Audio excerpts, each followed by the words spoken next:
Hey guys, I receive a lot of questions from you on social media, but I can't make a separate video about each of them.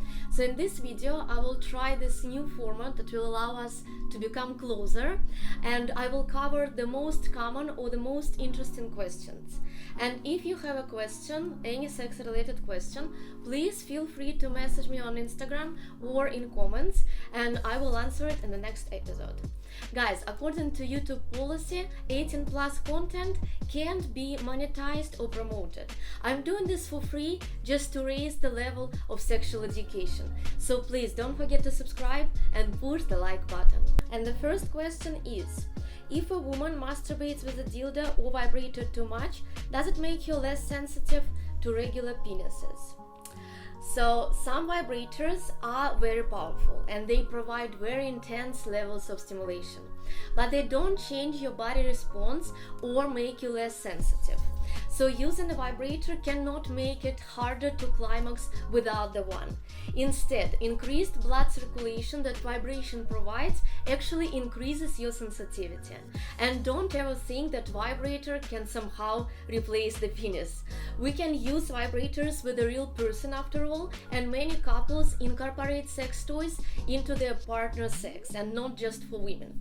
So using a vibrator together can spice up your sex, while using it solo can make you more sensitive. So it's a win-win. And the next question is, what's the big difference if a woman spits or swallows? So if you are debating spitting versus swallowing, you are having unprotected oral sex, which means that you could potentially contract or transmit STIs from swallowing the semen. But if you are not concerned about that, and if you trust your partner, keep in mind that guys always say spitters are quitters. So if you are really into him, better not to spit. And running right after to the bathroom afterwards to spit it out can be a little bit awkward, and if you care about what he thinks, it's better not to. And plus, swallowing can be very sexy and a great part of blowjob. And if you want to know more about blowjob, please check my tips. I will leave a link in the description. And the next question is, can a guy sprain his dick from jerking off too much? If so, how does he fix it? Alright, so that's an interesting question. Frequent or rough masturbation can cause minor skin irritation. Forcefully bending an erect penis can rupture the chambers that fill with blood. So it's a rare condition that is called penile fracture. And to repair the penile fracture, the surgeon will repair the tears with stitches. So usually it won't come to this point unless you are on drugs or Viagra. If your sensitivity is normal and if it's still here, it's not likely to happen. And the next question is, if a woman has a lot of sex over the years, does her vagina necessarily get looser? Alright, so guys make a lot of jokes about having sex with a woman who is loose down below, but it's a bullshit. The vagina is an incredibly forgiving area. So it's very rich in nerves and blood supply. So it's very stretchy, and frequent sex or lack of it won't cause your vagina to lose any of its stretch. Over time, childbirth and age could potentially cause a slight natural loosening of your vagina. And women who have had more than one vaginal birth are more likely to have weakened vaginal muscles. But there are special exercises that you can perform anytime and anywhere, and it will help you to fix things very quickly. So they're performed with using Kegel balls. In another video we talk about Kegel techniques, and I'll leave a link in the description. So the next question is, how much does the average penis grow between its soft and hard states? So among men, there is no consistent relationship between the size of the flaccid penis and its full erect length. So it really depends on your physiology. So the researchers have found that average penis size using a sample of 15,000 men was 3.6 inches when flaccid and 5.2 inches when erect. Should I be worried about how much and what type of porn my boyfriend watches? So most men watch porn much more frequently than you actually thought. So should you be worried? I would say no, unless it doesn't distract him from everyday life and consumes his all time. So first of all, he's not cheating. He knows it's a fake, and even if he watches something really weird, it doesn't mean that he necessarily wants to do it.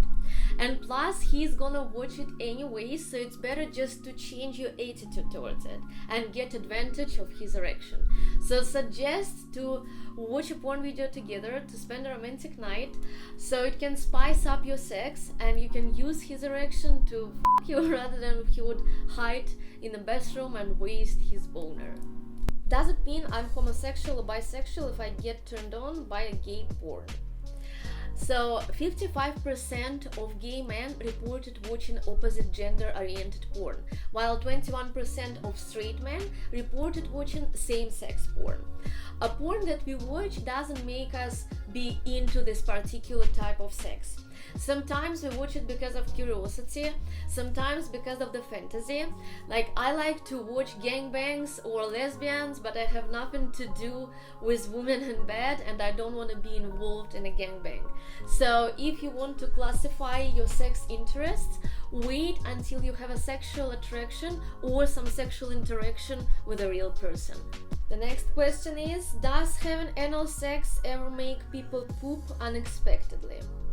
So we've done a lot of videos about that. So of course it is possible, but it doesn't happen too often. And it really depends on what you ate before that. So if you ate a bunch of cabbage or burritos, it is possible. But it also depends on how intense is anal sex and what is the size of the penis.